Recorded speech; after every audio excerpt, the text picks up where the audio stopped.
Welcome all. आई Nifty 50 के analysis देख लेते हैं फ्राइडे के लिए। कल मार्केट बंद है, हॉलीडे है। अब हम ये बात करते हैं कि हमने पिछले दिन क्या बात किया था, कौन कौन से लेवल्स डिसाइड किए थे।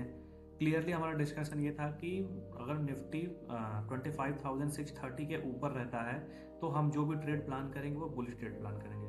हमने यहाँ बात किया था कि हमने एक थ्रेशोल्ड मार्क करके रखा हुआ है।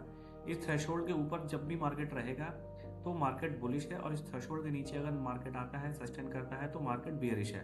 तो सिंपल देखिए, मार्केट ने क्या किया कि मार्केट सीधे यहीं से नीचे हमारे सपोर्ट के ऊपर ही ओपन हुआ। हालांकि थोड़ा सा गैप डाउन ओपन हुआ था, लेकिन फिर भी हमारे सपोर्ट के ऊपर ऊपर था। फिर मार्केट ऊपर गया, एक बार फिर थोड़ी सेलिंग आई, फिर दोबारा ऊपर गया, लेकिन दोबारा सेलिंग आई तो यहाँ से मार्केट को गिर जाना चाहिए था। लेकिन फिर भी मार्केट ने यहाँ एक, आप देखिए यहाँ पे एक सपोर्ट फॉर्म, मतलब एक बेस बना लिया था मार्केट ने। फिर उसके बाद जब यहाँ पे ये वाला ब्रेकआउट आया था तो यहाँ पे एक ट्रेड बना था। मैंने पर्सनली भी यहाँ पे ट्रेड लिया। तो इस तरीके से मार्केट ने रिएक्ट किया। फिर उसके बाद हालांकि ज़्यादा ऊपर नहीं जा पाए, फिर भी यहाँ पे 1:3 का अच्छा खासा प्रीमियम यहाँ पे मिल गया था। फिर वहाँ से नीचे आया मार्केट, एक बार यहाँ पे ट्रैप किया लोगों को नीचे जाने के लिए, लेकिन फिर यहाँ से वापस रिवर्स हो गया। अब हमें ये समझना है कि आप अगर कुछ दिन से देखोगे तो मार्केट में जो सेलिंग है उसमें थोड़ा सा रुका, और सेलिंग थोड़ी रुकी है। मतलब जैसे जो सीधे मार्केट गिरे जा रही थी, गिरे जा रही थी, गिरे जा रही थी। अब यहाँ पे क्या हुआ है कि मार्केट थोड़ा गिर के इस जगह पे थोड़ा सस्टेन कर रहा है। तो अब इसका क्या मतलब है, क्या मतलब सेलिंग रुक गई है, अब यहाँ से मार्केट नीचे नहीं जाएगा।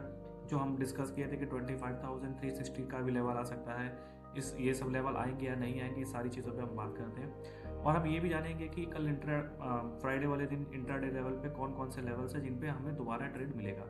एक चीज़ और समझ लीजिए, अब जैसे मैंने बोला कि यहाँ पे हमारा जो लेवल था 25,630 का लेवल था, इसके ऊपर मार्केट बुलिश रहेगा। तो अब इस जगह पे कोई स्ट्रक्चर बनेगा तो किस तरीके से ट्रेड होगा। जैसे हमने यहाँ पे बताया कि मैंने इस जगह पे एक सपोर्ट फॉर्म हुआ, बेस फॉर्म हुआ, इसके बाद से यहाँ पे ट्रेड बना। देखिए, आपको मार्केट की साइकोलॉजी समझनी पड़ेगी कि मार्केट कैसे बिहेव करता है। कभी कभी क्या होता है कि एकदम एग्जैक्ट लेवल नहीं बनता है। मार्केट रनिंग मार्केट में, जैसे मान लीजिए मार्केट ऐसे चल रहा है, ठीक ऐसे मार्केट नीचे आ रहा है, मार्केट है इस जगह पे, यहाँ पे सपोर्ट है। तो कभी कभी क्या होता है कि मार्केट एकदम सपोर्ट के पास आता नहीं है, उसके ऊपर भी कोई स्ट्रक्चर बनाता है। तो आपको मार्केट की साइकोलॉजी समझनी पड़ेगी। फॉर एग्जांपल, जैसे अब इस वाली कैंडल में देखिए, यहाँ से 3 बायर, मतलब यहाँ पे 3 कैंडल बनी बाइंग की, फिर यहाँ पे सेलिंग की कोशिश हुई, फिर बाइंग हुई, फिर यहाँ पे सेलिंग की कोशिश हुई। लेकिन आप देखिए, ये जो जो आज का मार्केट का लो था, ये ब्रेक नहीं कर पाया मार्केट ने। तो ये सारी चीज़ें जो है दिखाती हैं कि मार्केट में स्ट्रेंथ है। मार्केट एक बार ये वाला जो हाई है इसको निकालना चाहता है। तो अब इस जगह पे अच्छा खासा, अगर आप यहाँ पे थोड़ा सा वेट किए होगे तो आपको ये वाला जो स्ट्रक्चर ये दिखा होगा। फिर यहाँ से एक ब्रेकआउट आया होगा तो आपने ट्रेड किया होगा, बहुत लोगों ने ट्रेड किया होगा, बहुत लोगों ने नहीं किया होगा।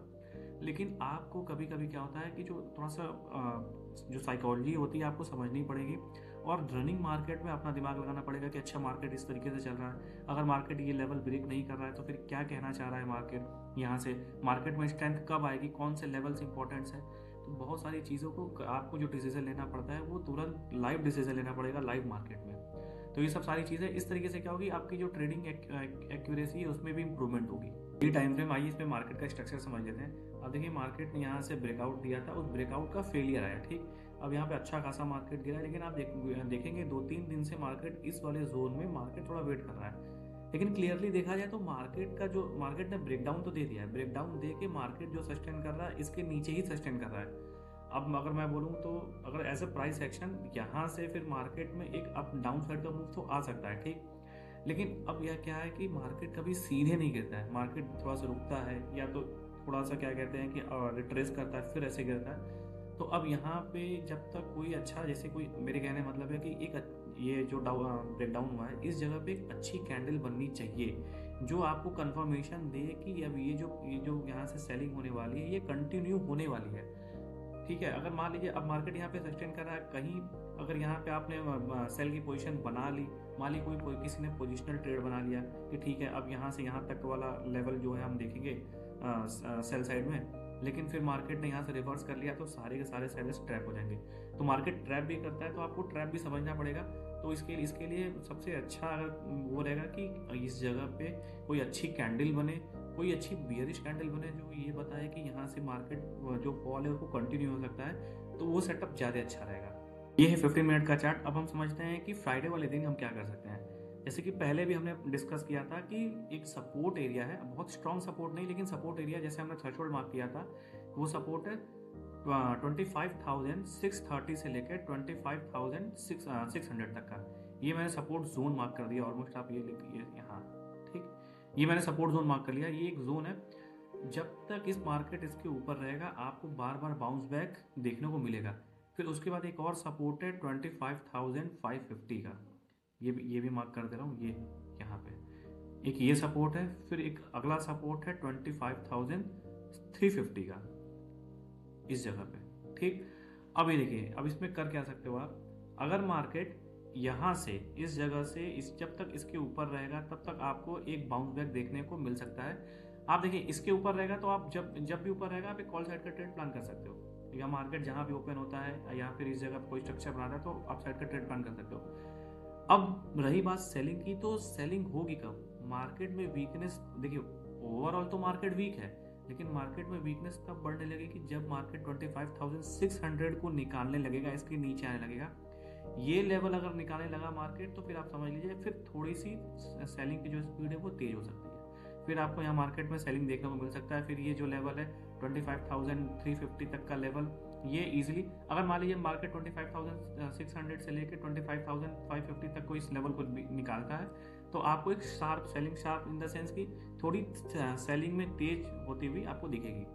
तो आप इस जगह पे आपको डाउन साइड का ट्रेड मिलेगा। लेकिन अब जब तक वही मैं डेली चार्ट पे आपको समझा रहा था कि कोई ना कोई कंफर्मेशन मिलना जरूरी है। मार्केट हालांकि अपने ब्रेकडाउन करके नीचे सस्टेन कर रहा है, लेकिन कोई एक रनिंग कैंडल बने, कोई बड़े टाइम फ्रेम पे कोई कैंडल बने जिससे पता चले कि हाँ मार्केट अब नीचे आने के लिए तैयार है या मार्केट अपनी सेलिंग कंटिन्यू कर रहा है।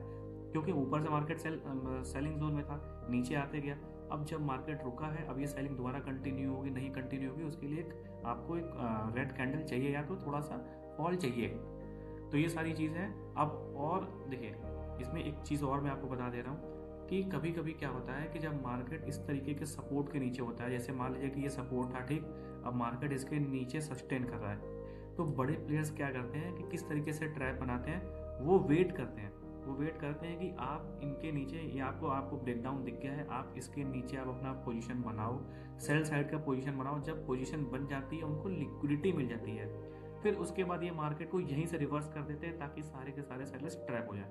तो आप समझिए इस मार्केट में ठीक है सपोर्ट रेजिस्टेंस सारी चीज़ें काम करती है, लेकिन आपको स्मार्ट मनी कॉन्सेप्ट्स को समझना पड़ेगा, लिक्विडिटी का गेम समझना पड़ेगा कि जहाँ लिक्विडिटी, मार्केट देखिए लिक्विडिटी पे ही चलती है। मार्केट ऊपर गया लिक्विडिटी लिया, ठीक, यहाँ से ब्रेकआउट दिया, ऊपर गया लिक्विडिटी लिया, नीचे आ गया। तो छोटे छोटे टाइम फ्रेम पे, बड़े टाइम फ्रेम पे मार्केट लिक्विडिटी एक फ्यूल तरीके से काम करती है। मार्केट को मूव कराने के लिए लिक्विडिटी बहुत इंपॉर्टेंट है। तो अगर आप लिक्विडिटी का गेम समझ गए तो ये जो ट्रेड कर रहे हो आप इस तरीके से, आपकी साइकोलॉजी और स्ट्रांग हो जाएगी। आपको समझ आएगा कि ये मान लीजिए ये मूव आया है तो इस मूव के पीछे का रीज़न क्या है, ये मूव ऊपर क्यों आया या तो डाउन साइड का मूव क्यों है, मार्केट अगर इस जगह पर रुक रहा है तो क्यों रुक रहा है, क्या चाहिए मार्केट को। तो आपको हर चीज़ में आपको सारी चीज़ें समझ आने लगेंगी। तो ये सब सारी चीज़ें, और इसके अलावा भी अगर आपको नहीं समझ आ रही है लिक्विडिटी या स्मार्ट मनी कॉन्सेप्ट, तो आप कमेंट में लिख दीजिएगा, मैं आपके लिए एक डिटेल लॉन्ग वीडियो बना दूंगा आपके लिए, ताकि आप उससे अच्छे से समझ सको और सीख सको। तो अच्छी लगी हो तो वीडियो को लाइक कीजिए, चैनल को सब्सक्राइब कीजिए, शेयर कीजिए। Thank you for watching.